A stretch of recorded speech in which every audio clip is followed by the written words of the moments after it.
మాయిల్ పకీరు శక్తులంతా చిలుకలో ఉన్నట్టు ఈ దయ్యం శక్తులన్నీ ఈ మ్యాంగోలో ఉన్నాయా? వెల్ ఇన్సిడెంట్ జరుగుతున్నదైతే ప్రణవ్ లైఫ్‌లో. 10థ్ స్టాండర్డ్ ఫినిష్ చేసుకొని 11థ్ స్టాండర్డ్‌కి అడుగు పెడతాడు.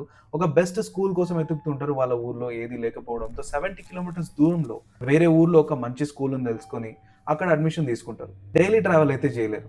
అందుకని చెప్పి అదే ఊర్లో ఒక రెంటెడ్ హౌస్ తీసుకుందామని ఫిక్స్ అవుతారు.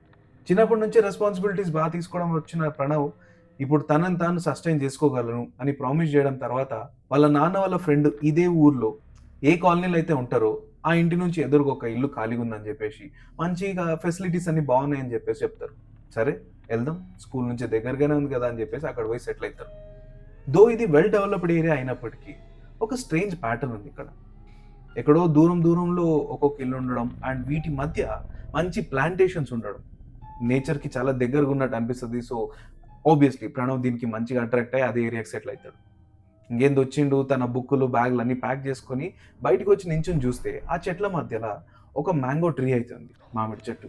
సీజన్ కాబట్టి మంచిగా పండ్లు కూడా అయినాయి. ఎటు ఇటు చూసి ఎవరు చూసలేరు కదా అని చెప్పి 2 మామిడి పండ్లు తెంచుకొని వచ్చుకుంటాడు. పని అంత అయిన తర్వాత సెటిల్ అయ్యి ఆ మామిడి పండ్లు అయితే తింటాడు. అయిపోగొట్టి ఇట్లా తల వాలుస్తాడు. అంత లోపల ఎదురింటి నుంచి ఎవరైతే వాళ్ళ నాన్న వాళ్ళ ఫ్రెండ్ ఉన్నారో వాళ్ళ కూతురు వస్తుందంట. డోర్ నాక్ చేసి అన్న నేను లోపల రావచ్చా అంటే రాబెట్టా అని చెప్పి పిలుస్తాడు. ఏంది సంగతి అంటే అన్న నేను ఇప్పుడే 9th ఫినిష్ చేసుకుని 10th వస్తున్నా, కొన్ని డౌట్స్ ఉన్నాయి సిలబస్ గురించి అది ఇది అని మాట్లాడుకుంటూ అన్న నీకు విషయం చెప్తా, అక్కడ మామిడి చెట్టు కనిపిస్తుంది కదా ఆడ నుంచి ఎప్పుడే కానీ పండు కోసుకుని మాత్రం తినద్దు అని చెప్పిండంట. తినేమనుకున్నాడు, వీళ్ళదేమో తోట వీళ్ళదేమో చెట్టు అందుకే వార్న్ చేస్తున్నారు అనుకుని లేదు బేటా తినలేదు, ఎందుకు ఏం సంగతి అని అడిగితే మా నాన్న ఇట్లే తెలియకుండా ఒకసారి తిన్నారు, దాని తర్వాత భయంకరంగా వామిటింగ్స్ అయిపోయినాయి, రాత్రి పడుకుంటే హెడేక్, ఏదో చిత్ర విచిత్రమైన కళలు వచ్చేవి, ఇట్లంతా బిహేవ్ చేసి చాలా రోజులు బాధపడ్డాడు మా నాన్న, జ్వరం కూడా వచ్చింది అందుకే మిమ్మల్ని తినద్దని వార్న్ చేస్తున్నా అని చెప్తే ఓకే ఓకే అని చెప్పేసి పంపించేసిండట. తిని ఆల్రెడీ ఆ మామిడి పండ్లు తిన్నాడు. ఏమోలే పిల్లలు ఏదో ఒకటి వాగుతుంటారని లైట్ తీసుకున్నాడు కానీ ఆ ఎక్స్పీరియన్స్ తనకి కానే అయింది.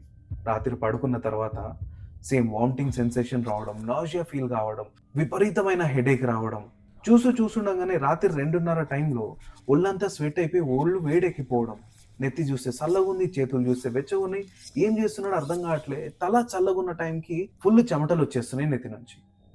ఇంతలో ఇదే భయానికి రైట్ సైడ్ తిరిగి చూస్తే ఒక నల్లటి ఆకారం కనిపించింది. కళ్ళేమో ఎల్లో కలర్లో మెరుస్తున్నాయి, షాడో లాగా ఉంది. ఆ ఆకారం ఎట్లుందంటే మామూలుగా జుట్టునంతా ఒక చోట ట్యాంగిల్ చేసి ఒక ఉంటలాగా పెడితే ఎట్లుంటుందో అట్లా కనిపిస్తుంది. ఒక చేతిలో స్కల్ ఉందంట, ఇంకో చేతిలో మామిడి పండు ఉంది. ఇది దయ్యమేం ఫిక్స్ అయ్యిండు. భయంతో ఏదో ట్రై చేస్తున్నాడు కానీ బాడీ ప్యారలైసిస్లోకి వెళ్ళిపోయింది, కదలలేకపోతున్నాడు. కొద్దిసేపు ఇదే స్ట్రేంజ్ ఎక్స్పీరియన్స్ అయితే కంటిన్యూ అవుతుంది. ఎప్పుడు పడుకున్నాడు తెలియదు. పొద్దున్న 5:30కి మోగిన అలారంకి లేస్తాడు. తలనొప్పి లేదు, నాజియా ఫీలింగ్ లేదు, చెమట పడతలేదు. ప్రీవియస్ డే జరిగిందంతా ఏదో కల అయినట్టు అంతా గాయమైపోయినట్టు అనిపించింది. అది కోఇన్సిడెన్స్ అనుకున్నాడు, నిజంగా ఇట్లాంటివన్నీ పట్టించుకోకూడదు అనుకున్నాడు. ఆ రోజుకి లైట్ తీసుకున్నాడు. స్కూల్కి పోయించిండు, మధ్యాహ్నం 2:30కి వచ్చిండు, చదువుకున్నాడు. రాత్రి మళ్ళీ ఇదే ఎక్స్పీరియన్స్ అయింది.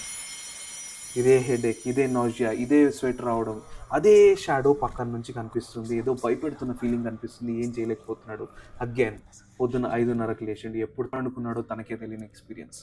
మూడో రోజు సాయంత్రం అవుతుండగానే మనోనికి భయం స్టార్ట్ అవుతుంది.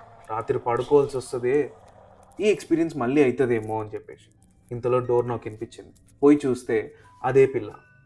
ఏందమ్మా ఏం సంగతి అని చెప్తే నా ఫిజిక్స్లో కొన్ని డౌట్స్ ఉన్నాయి, క్లియర్ చేస్తావా అని చెప్పి కూర్చుందనమాట. సరే ఇంట్లో ఎవరో ఒక పర్సన్ వచ్చారు కదా సైలెన్స్గా ఉండకుండా అని ధైర్యానికి తనకి అన్నీ ఎక్స్ప్లెయిన్ చేస్తూ ఉన్నాడు. తిన క్యూరియాసిటీకి ఒక క్వశ్చన్ అడిగింది.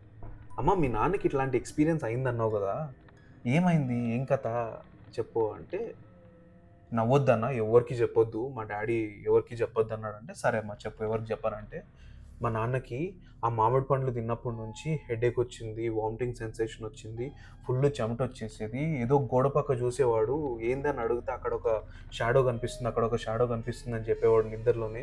పొద్దున్న లేచి చూస్తే ఇవేవి కనిపించేవి కదా, అంతా నార్మల్గా అయిపోయేవాడు. చాలా రోజులు ఇట్లానే బాధపడిన తర్వాత ఒకరోజు హెవీ ఫీవర్ వచ్చేసింది, ఆ ఫీవర్ తగ్గిన తర్వాత ఆయన కూడా నార్మల్ అయిపోయిండు అని చెప్పి. ఇక్కడ ప్రణవ్కి మోస్ట్ షాకింగ్ ఎక్స్పీరియన్స్ క్రియేట్ అయింది.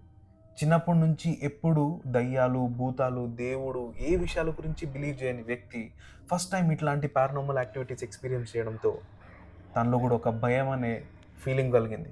ఒకవేళ ఇదంతా హాలుసినేషన్ అయితే, ఒకవేళ ఆ చెట్టులో ఏదైనా పాథోజన్స్ గానీ, ఏదైనా కెమికల్ గానీ మిక్స్ అయ్యి నాకు ఈ ఎక్స్‌పీరియన్సెస్ అయితుండుంటే, ఆ ఎదురుగున్న పర్సన్‌కి గూడా సేమ్ ఎక్స్‌పీరియన్స్ ఎట్లయితది? ఆ ఎదురుగున్న పర్సన్‌కి కూడా సేమ్ లాంటి షాడో ఎట్లా కనిపిస్తది? ఈ భయాన్ని తన మనసులోనే చెప్పుకొని, తను తిన్న విషయాన్ని ఆ అమ్మాయికి చెప్పకుండా ఇంటి నుంచి పంపించేస్తాడు. And that was the moment.